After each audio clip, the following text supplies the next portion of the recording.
I guess I can try to make turning of this to adapt this into an exercise also. How to use the ELS to do this automatically, or at least semi-automatically. That means that I have to go over to the other machine to do it, because on this machine I don't have this 2-axis control, I think, so I reduced the whole plate down to this diameter.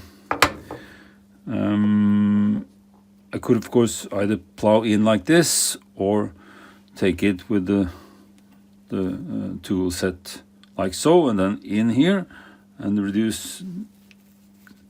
So I'm not sure. The best would of course be to have it threaded on like this, but if I shall take it down completely, the radius completely, and on the other machine, I could actually maybe mount it on a threaded spindle like this, but I wouldn't want to either chuck on this narrow strip here with this hanging back, or on the bearing area there, so that's a no-go also. And to grip on the outer flange here would be, well, that defeats the purpose of showing how I could take this diameter down in one go, just plowing in like so. So I think I have to chuck it on the inside, meaning here, I guess. And just to show this too, now this is completely stuck here, but I made this tool here with a notch here to fit this small screw, not screw, and then this one to not drop the tool and lose it down there. So now this sits like so, and I can just, now it loosens up. I think that's the ultimate solution to this problem also. And of course just picking up this again, like so. So I could possibly have mounted it like this, but this would defeat the purpose of me showing how to take it down completely in one go. Of course then I would have to take it halfway and then do it this way instead. And there I see I get into trouble anyway. So I would have to chuck it on the inside anyway here. So my take on this now is to chuck it up here, I think, or knowing that I should have support here also, that this will probably vibrate, and it could vibrate loose, and also then of course that it won't be as accurate as having it threaded on the spindle it shall go on. And then of course this means that I will have to finish turn it on the machine where it shall sit anyway. So this is just a rough turning to get most of the material off anyway. I think this would be my answer here now. Chuck it up like so, and I guess using the tool like so, and then in steps, then in iterations, then inwards. So I've been giving this a little bit of thought overnight.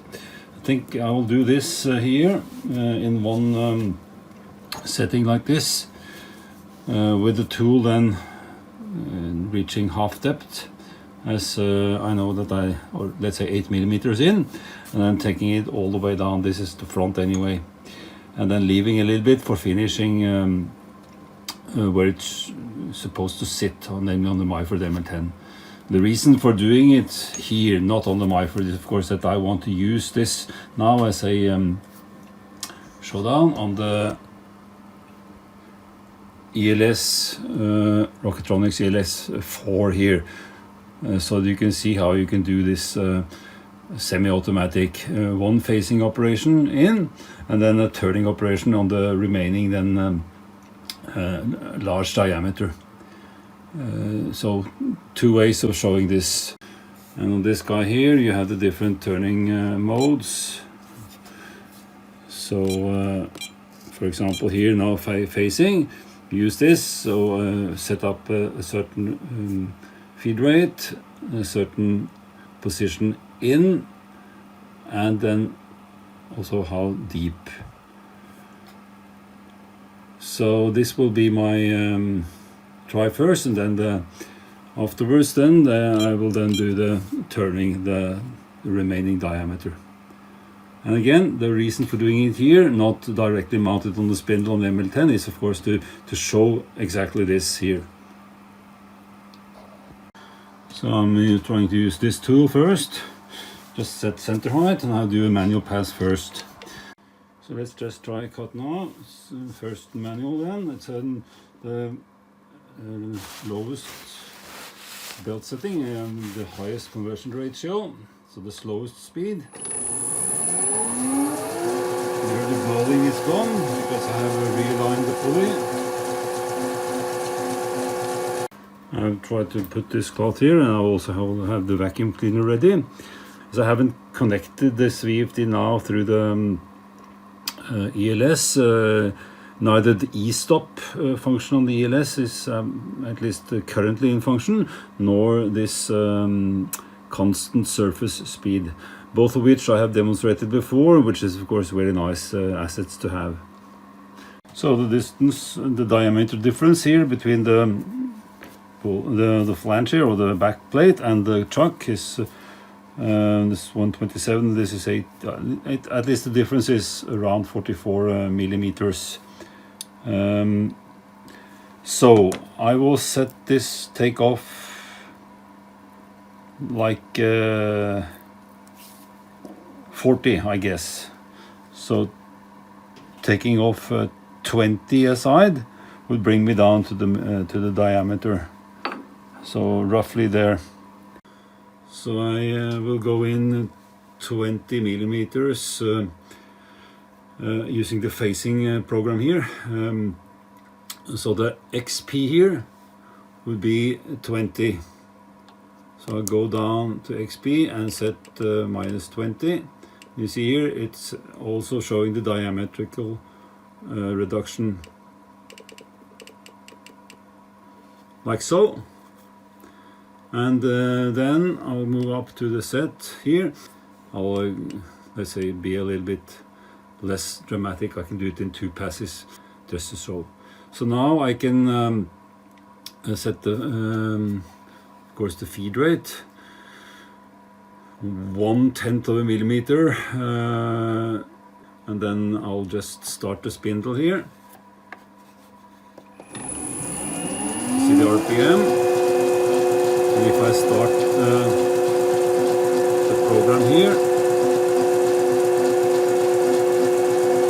and this is setup gives me 10 passes to get down almost to size, and then 1 finish pass with this. But of course here I can easily then set this higher or lower if I want to. The suggested number of passes is also something that is determined in the setup parameters in the ELS, and that can be changed if needed.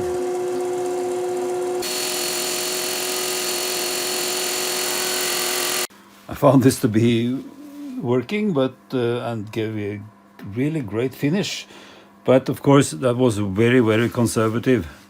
So I think I'll try to step up a little bit more. So I think I'll risk to increase the feed rate, doubling the feed rate.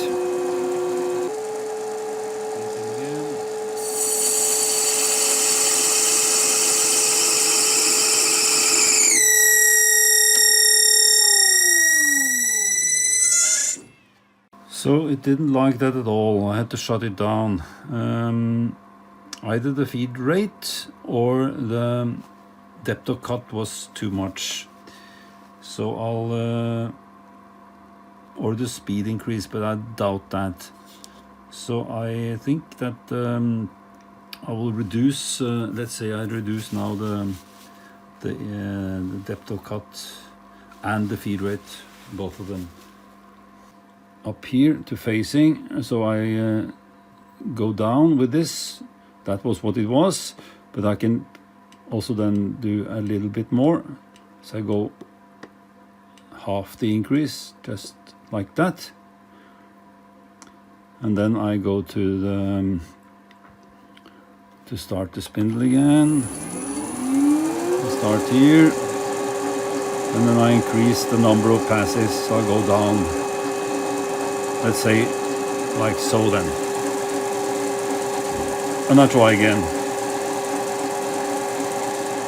This is experimental, so that's why, let's see now, with the feed rate and the in-feed.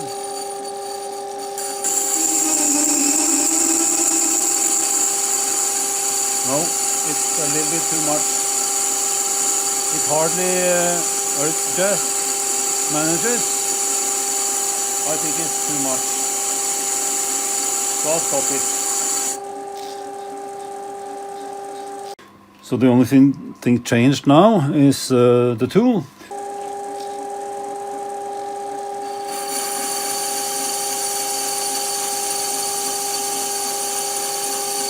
Seems to be functioning so far a little bit better.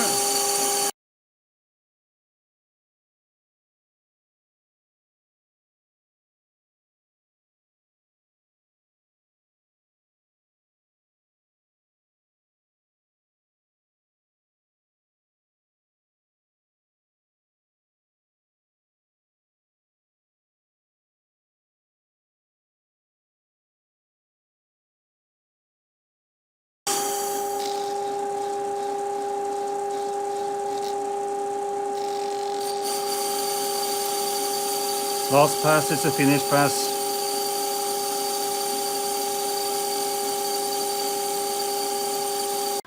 So at least two things didn't go according to plan. First of all, I totally forgot about the vacuum cleaner, so hence again made a real mess of this situation. And two, the second one is that as you probably, if you go back and remember what I said, I should take the whole face here to this depth, which apparently I didn't do that. I just took this onto the major diameter here. So that means, especially since this functions so well, that I just proceed the way I have set up now to take the whole depth here and then take the face here. I mean, that's equally good. And then again, this one here is just to somehow tighten the belt a little bit, because this motor just hangs on its weight. So heftiest cuts here, I try to just, at least as an intermediate solution, just to have it stuck there so it can't pull itself loose. Yeah, but otherwise I'm really happy. I found out the limitations of this setup in this case. Okay, good. Carry on.